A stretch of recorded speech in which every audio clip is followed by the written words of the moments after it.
Men, and I use the term ever so loosely. Hey, you may have noticed the videos in this Harton series are kind of jumping around. Sorry about that. It's just the way it's going to be. Moving on. This here is the male rod off of the Harton. And originally, I think when I took this apart, I wiped it off real quick, said, it doesn't look too bad, I think I could use it. But right in here, you can maybe just barely see the races beginning to come apart. This is all galled up, so this race is going to be removed, going to press a new one in. This here is the female rod off of the Harton, and same thing. I wiped this off real quick, took a quick look at it, said I'll probably be okay, lap it, and call it good to go. But you can see this here race is starting to come apart. So I would say, let's replace these races. But this rod has had kind of a disaster befall it at some point in the past, and the rollers went out, the rod rollers went out, and it got jammed up in here, tore this all up. I'm not going to press out a race like this and press a new race into a fucked up connecting rod. So I happen to have a female rod. I don't know how I ended up with one, but I ended up with one female rod. I'm going to press new races in it and give this owner a new rod that's not all dicked up in here with a set of new races in it to match the new race in his male rod. So yeah, this is these rods are going to the junk pile. I'm going to do just a quick demo on installing these races. If you think you could buy a race and press it in yourself, you're probably doomed to failure. I've bought many of these races over the years, and they vary in outside diameter by 3 or 4 thousandths. I have pressed many races into these connecting rods, and the inside diameter has varied by several thousandths. These races would have had about a 7 thousandths interference fit in this rod. I took them out to my lathe and I shaved a couple of thousandths off, so I've got it down to about a 4 or 5 thousandths interference fit, which is as tight as you're going to want to have on something this size. Just FYI, I ran a dingle ball hone through these rods to make sure there were no burrs or anything else that might catch the race as it was going in. The other thing you got to be aware of is you need to have something like this that will fit inside the bearing and inside the rod so that you could press the rod on something flat in order to avoid bending it. I also ground just by hand on my big sanding wheel a very tiny chamfer on here to help it get started. So we're going to get this in here and press this together. I like to have the rod sitting on something relatively soft, like this piece of aluminum, because I don't want the face of the rod to pick up any artifacts from the rough surface of these plates that come with the press. So we'll get them in there.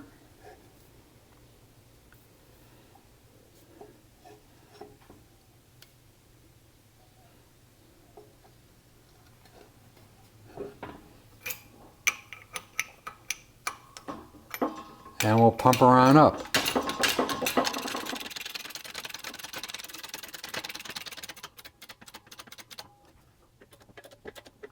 This one's really nice. Very nice.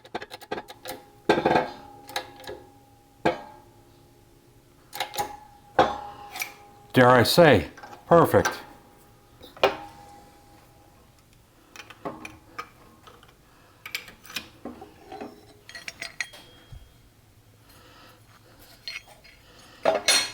And there are probably those skeptics among you who say that this material is too hard to cut.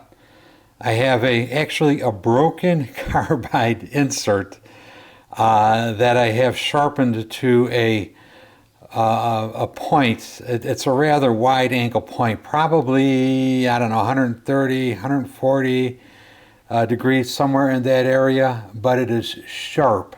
It's got a broad, flat angle to it like this, not like this. But anyway, I shaved just the barest thickness off of these things. And I'll go ahead and do the other one.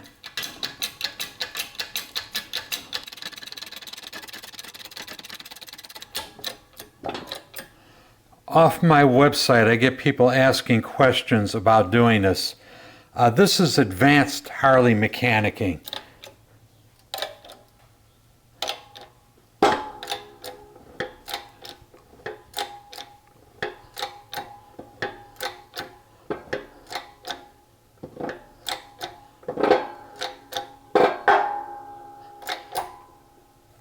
Beautiful. Dare I say, perfect? So the Harton went from having two rods that were no good to now it now has two rods that are perfectly good. Good deal. Man, back on the Harton. This fucking thing has been kicking my ass. I have not videoed much, if any, of the reassembly. I've just got so much time sunk into this thing. I didn't have any extra time to do videos. You know, at the end of the day, the work is what pays the bills. The couple of pennies YouTube slips my way really don't amount to a hell of a lot. I think I end up getting something like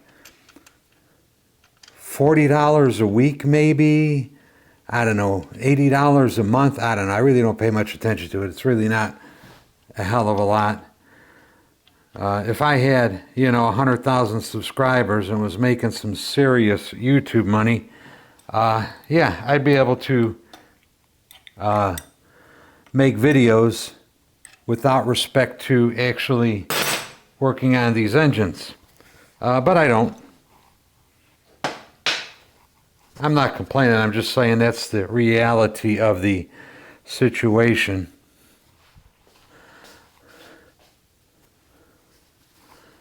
I love working on these things. It's truly a joy.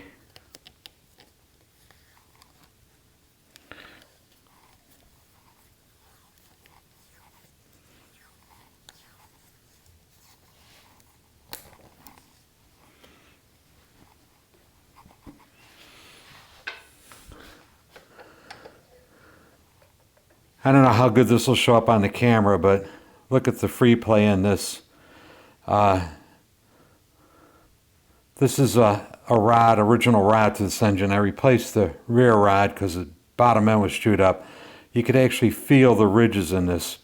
So between the pin and the bushing, there's quite a lot of wear. So we're going to replace the bushing. Got a handmade tool for driving the bushing out.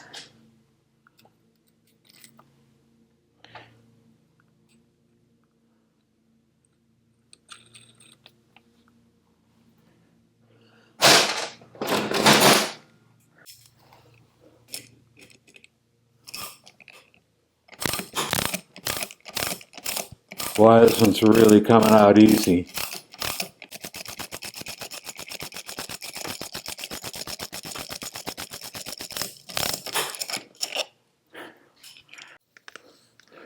Just a quick couple of strokes with the dingle ball hone just to remove burrs. I'm not trying to make this any bigger. Just removing any burrs or scratches in it.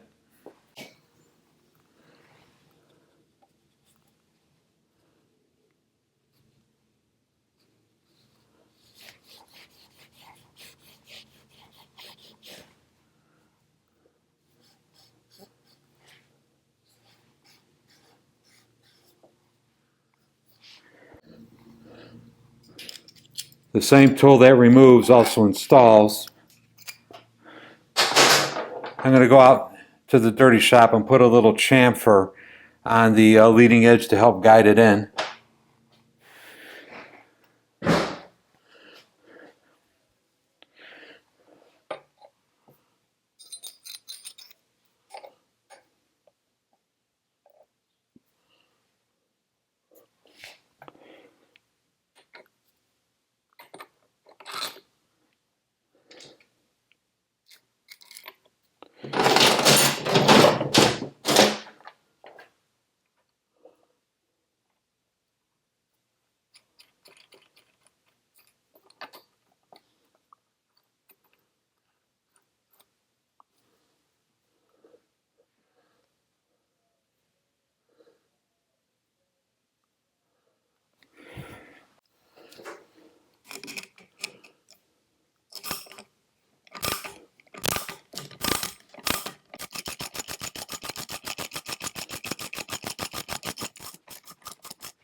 Just making sure the oiling slot lines up, and it does.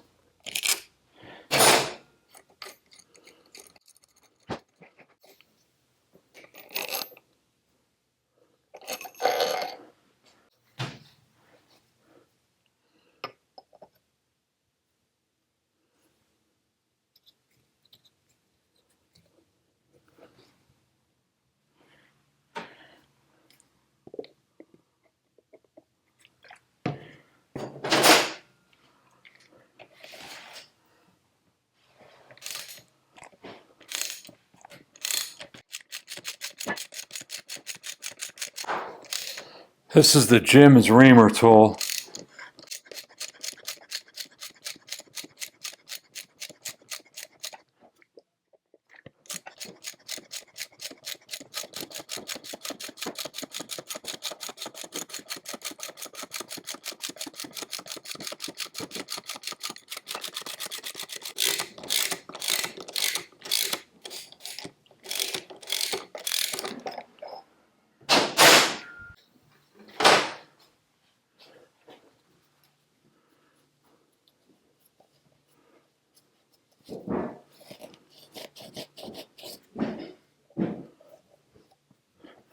You know, you would think the reamer would cut them to the right size exactly, but it doesn't.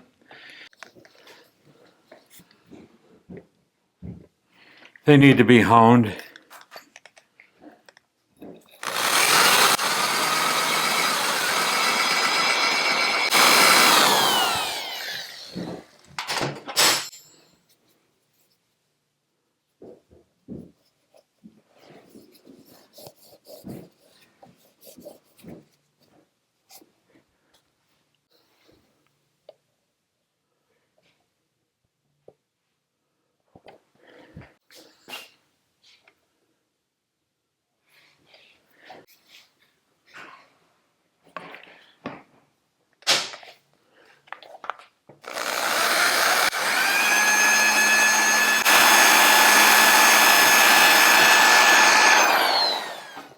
You haven't been out today? No, not at all.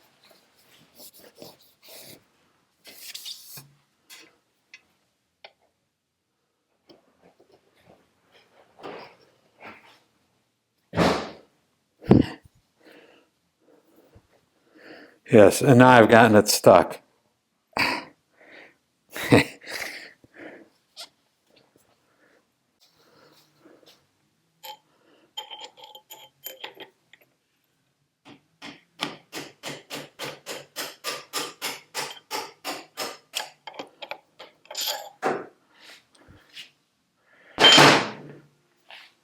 A little bit more.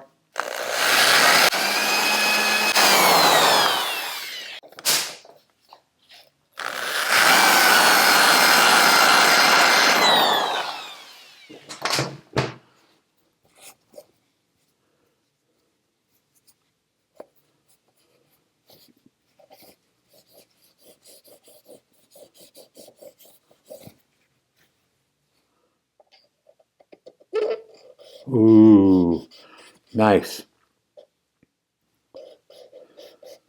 Just a little bit more.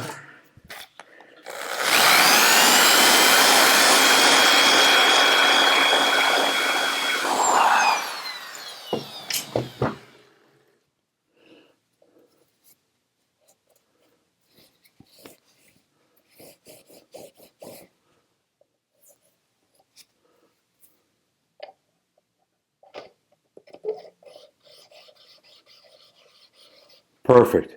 And there is no perceptible wobble in this thing. Anyway, good to go. That's how you install piston pin bushings with the engine and the frame. This bike, well, the valve job is done. The cylinders are bored. The engine obviously is installed. Cams are installed. Oil lines are hooked up. It's developing oil flow. Except for the tappets, which I haven't ordered yet, this engine is done. Very important as far as I'm concerned on this is make sure you have something to stabilize the rod. You don't want to put sideways force on the rod and risk damaging the bearings.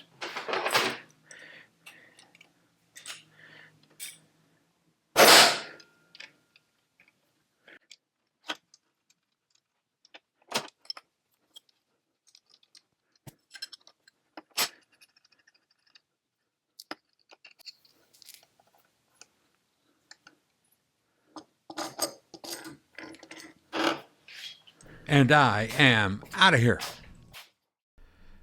Just a quick reminder, you can help support and grow this channel, first of all and most importantly, by hitting that subscribe button.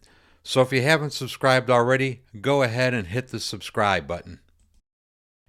If you'd like to do a little more, join me on Patreon. Links down below. So go ahead and join me on Patreon if you feel so inclined. And finally, coffee cups, stickers, and gas tank covers are available. This is a new design coffee cup.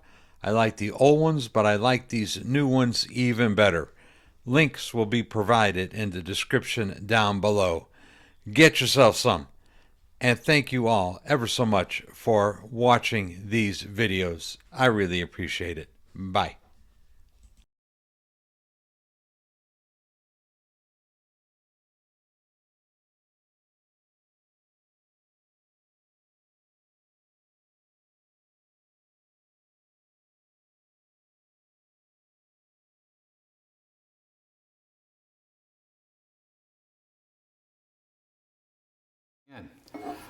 The other thing you got to be aware of is when you that fits inside the rod